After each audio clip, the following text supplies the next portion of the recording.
So I want to do a 5 things video for you, and the 5 things I want to talk about are for your training. So how do you get yourself to a place where you're achieving what you want to achieve and you can be consistent? Everyone's always asking me about how do I stay on track with my fitness. I start off really well and then it seems to fade off into the background. So I wanted to talk about how we do sort of 5 different things that are going to be key to your success. They're the 5 things that most successful people in terms of their fitness will be doing, and they might be doing them unconsciously or consciously. So here we go. Number 1, your why. I've talked about this so many times, and the reason I've talked about it so many times is it's true. You need to have a very strong reason as to why you're doing what you're doing. It can be for yourself, definitely, and it can be about self-improvement, and it can be that you're not happy with the way things are right now and you need to make that change, and that's fine, that's great, but it's got to be a strong why, because there's going to be those days where you don't want to get up, you don't want to go to the gym, you don't want to train, and you've got to have something stronger than that pull to pull you into it. Now, some people say you should just suck it up and just go and do, and that's great, but it's hard. And you know, sometimes David Goggins says it best.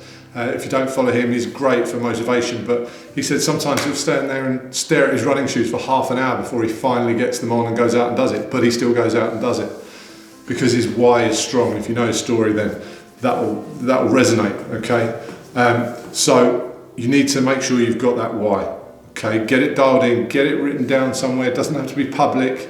You can make it public if you want, but it can be very personal and very in-depth. There's a bit of soul searching that will go on. So first thing, think about that why, get your head around it, because that's what's going to drive you through on the hard days. Number 2, set some goals. You've got to set your goals out and you've got to be very clear about what they are.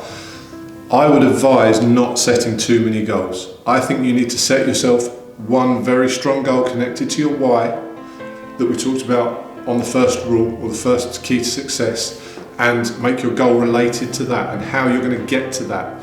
Now, what you're going to have to do is set this end goal. Set something that you want to achieve in your long-term goal, maybe 12 months. But again, the acronym, the SMART acronym of specific, measurable, achievable, realistic, and time, okay, are really important for your goal setting. And again, it sounds boring, but it's the only way that it happens. So set yourself a goal, make sure you can measure it, because if you can't measure it, you don't know whether you've achieved it. So start there, start with a long-term goal and then work backwards. So work back to 6 months and then work back again to maybe 3 months and then work back one more time to every day. What have I got to do every day? Some little thing every day that's going to add up towards my goals, but back work it, okay? Because if you start at the beginning and work forward, it's very, very hard to make it realistic or make it achievable. So make sure that you plan that big goal and then work backwards, okay? And again, little steps that break it down into those tiny little steps that are going to make it almost impossible for you to fail. If you make your daily goal too big, again, it's never going to happen, okay? Other things are going to get in the way. But if you set your daily goal, once you've backworked it to say, let's say that you're going to do a little bit of exercise every day, or you're going to do your 10,000 steps every day. That's a really easy thing to achieve, okay? Make sure that, you know, it's something you can do. So that's step number 2. Number 3, get a plan. Set the plan out. You've got your goal, you've backworked it to tiny little things that you're going to do every day. Get someone else to look at that idea for you. Get someone else to look at that plan. And if you don't want it to be someone you know, then get someone that knows what they're talking about, a professional, a trainer, or someone who has an understanding of, especially if it's exercise-based, which is what we're talking about right now. Get someone that knows the subject better than you and get them to look at it and go, is this achievable in your experience? Have other people managed to do it this way? And they will give you some insight into whether you can or not. Doesn't matter if you don't want to do that. Obviously, you know, quite often there's a cost involved in that, and you can put that out to someone else if you've got a friend that can help you or has achieved something similar. But look for the expert in that field. You're going to cut your time frame down massively. The second thing with that is take the advice. Get the plan and take the advice. So there's a free step for you there. Make sure that you look at what they've said and be realistic with yourself, okay? If you think, oh no, I don't like that, Is that because that's you kind of fighting the idea of the change, or is that because that's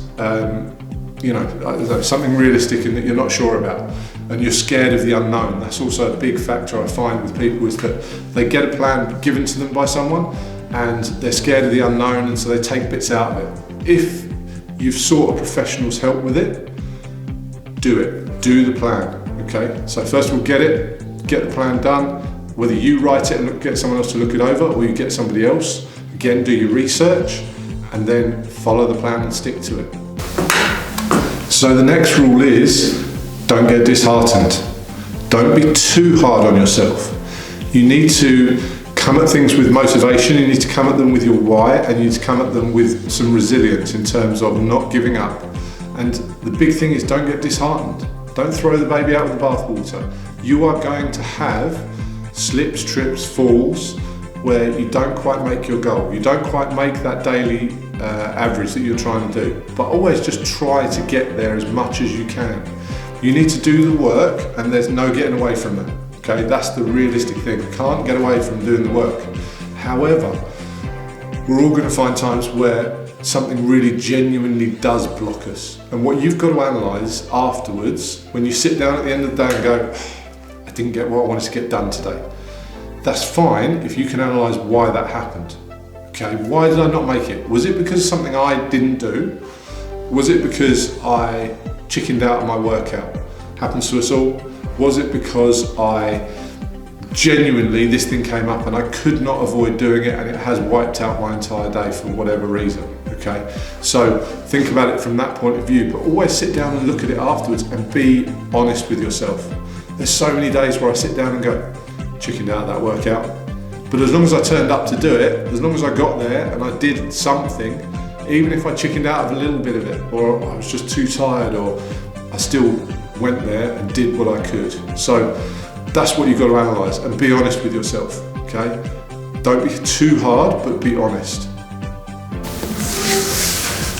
And finally, rule number 5 is celebrate your successes. Be pleased with yourself when you hit that goal. I'm the worst person in the world for getting to a goal that I've achieved and being pleased for about 2 seconds and then going, right, what's next? That's fantastic for me in terms of driving me on to the next goal, but it's not fantastic in terms of getting a better awareness and being happy for myself and improving that state of mind. So I want you to really focus on celebrating your successes, but make it within the boundaries of your goal. So we can all have a day off and we can all chill out and eat a bit of cake on our birthday and enjoy those things consciously. But if your goal specifically, let's take weight loss for example, because I know that's going to be a big goal with a lot of people, is let's not confuse and muddy the waters psychologically with using food as a reward system. But again, if that's what you want to do on that day, you hit your goal, a little bit of relaxation on that day off of training, tell people what you've achieved, all right? Let them help you celebrate what you've done and make that public to them, and really enjoy what you achieve, because it's important. If you don't get any enjoyment out of the process and the success, then the process is going to be very hard. So that's my 5th and final tip, rule, whatever you want to say about the 5 things towards getting you towards your success. I hope this helps you. Write them down, put them on the fridge, do whatever you need to do. The video's here for you to re-watch whenever you need it. I am amazingly confident in everybody's ability out there to achieve what they want to achieve. It's just dialing our psyche in the right way so that we get to where we want to be. And we're all striving for it all the time. Nobody perfects it. So that's something else to bear in mind as well, that it's always a work in progress. Get out there, enjoy it, and I'll see you in the next one. If you've made it through to the end of the video, thank you very much. Really appreciate you watching. If you can do me a huge favour and subscribe, hit the subscribe button to the channel, that really helps me out. And also, if you can comment below and tell me what you enjoyed about the video, if you think it's going to help you, then that would be fantastic as well. Hit the notifications to make sure that you see all of my videos as they come up. Loads of stuff coming out there for you, loads of content, so that you can get towards your goals.